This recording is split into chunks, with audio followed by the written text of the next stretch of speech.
मागचे 4 दिवस झाले पुणे आणि पिंपरी चिंचवड पट्ट्यात जोरदार पाऊस पडतोय। या पावसामुळे अनेक ठिकाणी पाणी शिरलं, कित्येक बिल्डिंग्स मधून लोकांना बाहेर काढावं लागलं। पण पावसाचा सगळ्यात मोठा फटका बसला मोशीमधल्या एका बिल्डिंगला।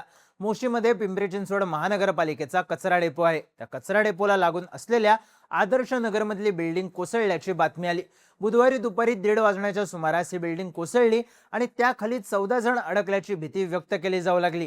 तातडीने अग्निशमन दल, एनडीआरएफ, पीडीआरएफ आणि इतर बचाव पथकांना पाचारण करण्यात आलं। वेगानं मदत कार्य सुरू झालं। परिस्थिती इतकी गंभीर होती की आर्मीच्या एका पथकाला सुद्धा बोलावण्यात आलं। सदन कमांडचे जवान, डॉक्टर्स आणि इंजिनियर्स सोबत घटनास्थळी दाखल झाले। आपत्ती व्यवस्थापन मंत्री गिरीश महाजन सुद्धा मोशीमध्ये पोहोचले। बुधवारी रात्री उशिरा 9 जणांना बाहेर काढण्यात आलं, तर गुरुवारी सकाळी लागोपाठ 2 बातम्या आल्या।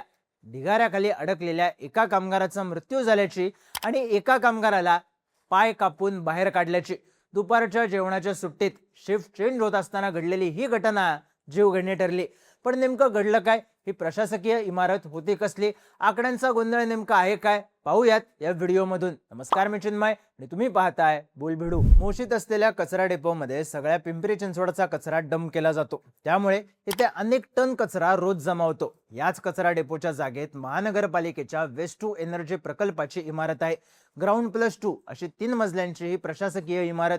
बुधवारी दुपारी 1:30 वाजता कचरा डेपोमध्ये काम करणारे कामगार आपली शिफ्ट संपवून चेंजिंग रूम मध्ये गेले होते। काही जण याच बिल्डिंग मध्ये असलेल्या कॅन्टीन मध्ये गेले होते, तर काही कर्मचारी हे बिल्डिंग मध्ये काम करत होते। पण 1:30च्या सुमारास अचानक ही इमारत एका बाजूने कलली आणि खचली।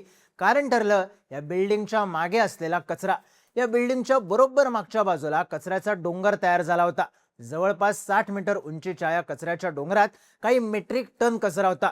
सलग 3 दिवसांपासून कोसळत असलेल्या पावसामुळे हा कचरा मुरला होता आणि अचानक या कचऱ्याचा डोंगर इमारतीच्या मागच्या बाजूवर कोसळला। पावसामुळेच कचरा घसरला आणि बिल्डिंगवर आदळला, अशी माहिती देण्यात आली। बुधवारी 8 जुलैला साधारण 1:30 वाजण्याच्या सुमारास ही घटना घडली।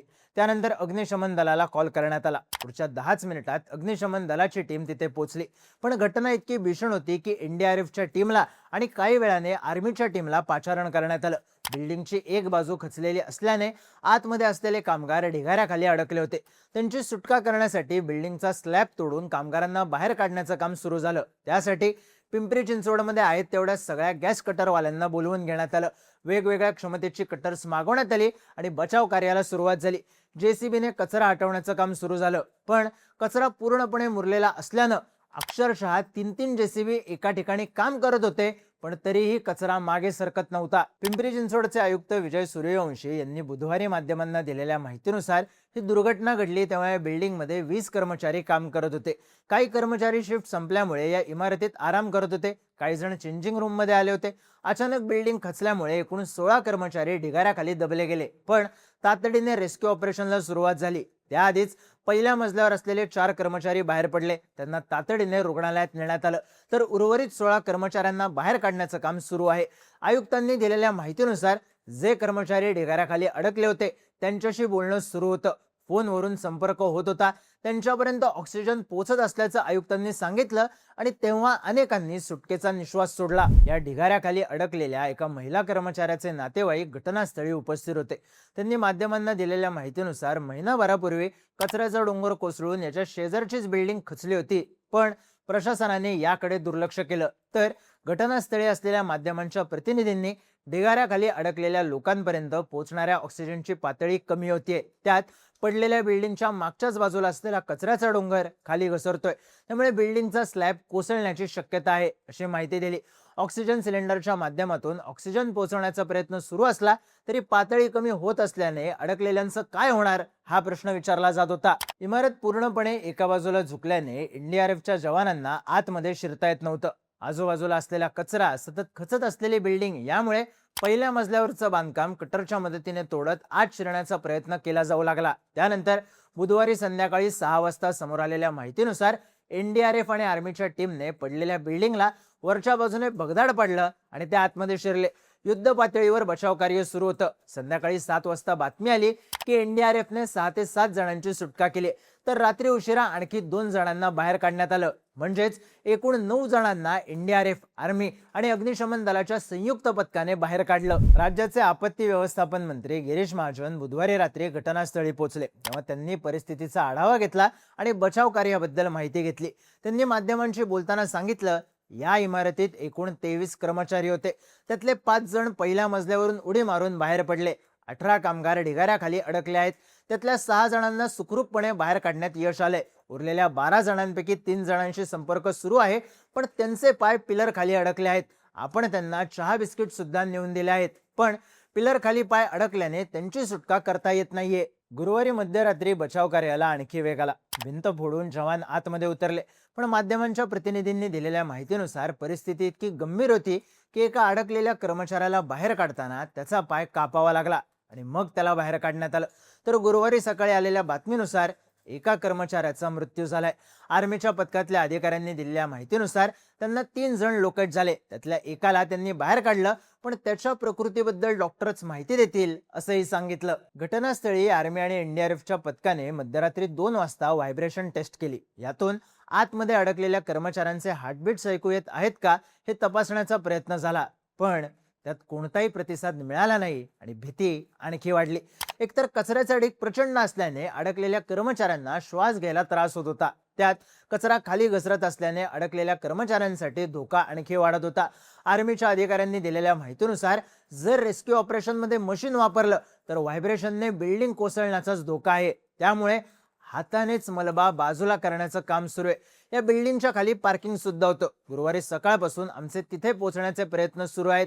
अजूनही 7 ते 8 लोक अडकल्याची भीती आहे. तर या सगळ्यात बिल्डिंग नेमकी कशी कोसळली, किती लोक अडकली आहेत, याबद्दल पिंपरी चिंचवडचे आयुक्त विजय सूर्यवंशी यांना प्रश्न विचारण्यात आले. तेव्हा त्यांनी हा वेस्ट टू एनर्जी प्रकल्पाचा भाग असला तरी जो कचऱ्याचा डोंगर बिल्डिंगवर कोसळला तो लिगसी वेस्टचा भाग आहे. महानगरपालिका स्थापन झाल्यापासून इथं हा कचरा जमा होतोय. या कचऱ्यावर जेसीबी, पोकलेन सुद्धा चढायचे. त्यामुळे हा कचऱ्याचा डोंगर कोसळेल असं कधी वाटलंच नव्हतं. 2 वर्षांपूर्वी ही बिल्डिंग बांधण्यात आली. डोंगरापासून 30 मीटर अंतर असल्यानं भिंत बांधली नव्हती. पूर्ण चौकशी करून कुणाची चूक आहे हे स्पष्ट करू. कुणाचं समर्थन करण्यासाठी दबाव नाहीये, पण हे जे घडलंय ते पावसामुळे घडलंय. नैसर्गिक आपत्ती असल्याने कुणाचा दोष आहे असं आपल्याला लगेच म्हणता येणार नाही. अजूनही 8 जण अडकले आहेत. त्यांच्याशी संपर्क करण्याचा प्रयत्न सुरू आहे असं आयुक्त विजय सूर्यवंशी म्हणाले. पण 2च वर्ष जुनी इमारत कशी काय पडते, सुरक्षेची काळजी का घेण्यात आली नाही आणि आयुक्तांनी कुणीच दोषी नाही हे सांगायची घाई का केली असे प्रश्न विचारण्यात आले. पिंपरी अग्निशमन दलाचे मुख्याधिकारी ऋषिकांत चिपाडे यांनी सांगितलं, आतमध्ये अडकलेले लोक कचऱ्याच्या ढिगाऱ्यात अडकलेत. खुर्च्या, डायनिंग टेबल यात अडकलेत. कचऱ्याची उष्णता तयार होत असल्याने आतमध्ये लोक सफोकेट होत होते. त्यांना कृत्रिम ऑक्सिजन देण्याचा प्रयत्न सुरू केलाय. हा कचऱ्याचा डोंगर एवढा होता की त्याची उंची बिल्डिंगच्या टेरेसच्याही वर होती. फ्लॅश फ्लड सारख्या परिस्थितीमुळे हा कचरा अतिशय सायलेंटली खाली आला. कोणताही आवाज न झाल्याने आतमधल्या कर्मचाऱ्यांना बाहेर पडता आलं नाही. बिल्डिंगचा ग्राउंड फ्लोर 100% ढिगाऱ्याखाली आहे. पहिला मजला 80% तर दुसरा मजला 50% ढिगाऱ्याखाली आहे. ज्यांना कचऱ्याचा डोंगर खाली सरकताना दिसला त्यांना बाहेर पडता आलं, पण ज्यांना ते दिसलंच नाही ते लोक ढिगाऱ्याखाली अडकले. जवळपास 24 तास उलटले तरी अजूनही बचाव कार्य सुरू आहे.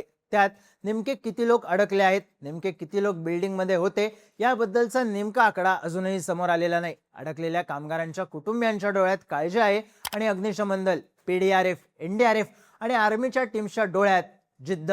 अडकलेल्या प्रत्येकाला बाहेर काढण्याची जिद्द. पण ही घटना, आयुक्तांची प्रतिक्रिया आणि 2च वर्षात कोसळलेली प्रशासकीय इमारत याबद्दलची तुमची मतं आणि प्रतिक्रिया कमेंट करून नक्की सांगा. आणि माहितीपूर्ण व्हिडिओज पाहण्यासाठी बोलबिडूच्या YouTube चॅनलला सबस्क्राईब करायला विसरू नका.